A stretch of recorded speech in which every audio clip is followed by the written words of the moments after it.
All right, some people think discipline is punishment, but to me, it's the opposite. Punishment is when you suffer and stay stuck. Discipline is when you suffer but move forward.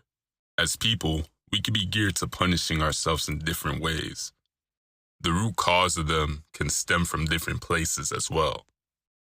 Whether it's esteem or your current self-estate, those types of factors can influence how we end up punishing ourselves.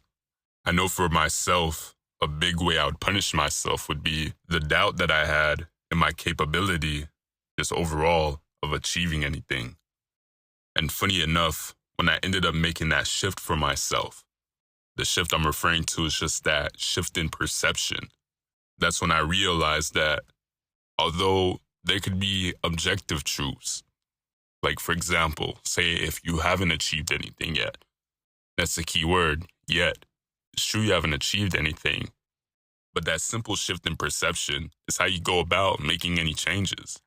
So punishing yourself would be like, hey, I'll never accomplish anything. Such a negative connotation.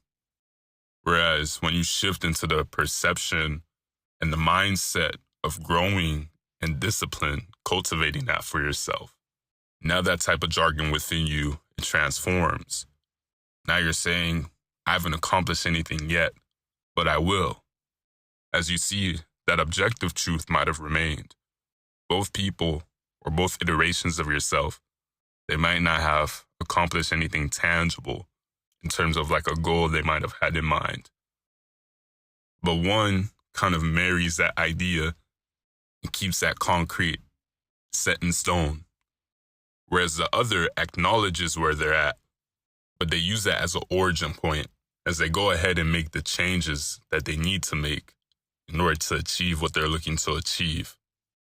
And that shift in thinking and viewing things has been so monumental for myself, especially as someone that could dwell into that punishment of self.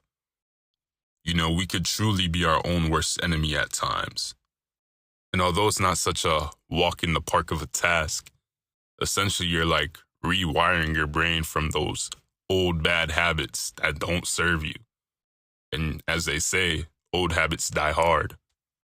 The reward in it all is that when you make that shift and you can consistently remain in that frame for yourself, your quality of everything just enhances and improves. Your processes become a lot more fluid, and it just leads to a calmer sense of self as well. And that's awarded to you through the act of discipline, self-respect towards yourself, and discarding the uselessness of self-punishment because it ultimately doesn't serve you. All in all, the real test isn't whether you could avoid hard moments, but when they do happen, if you let the hard moments build or break you. But those are my thoughts. What do you think? D Speaks. Talk to you in the next one.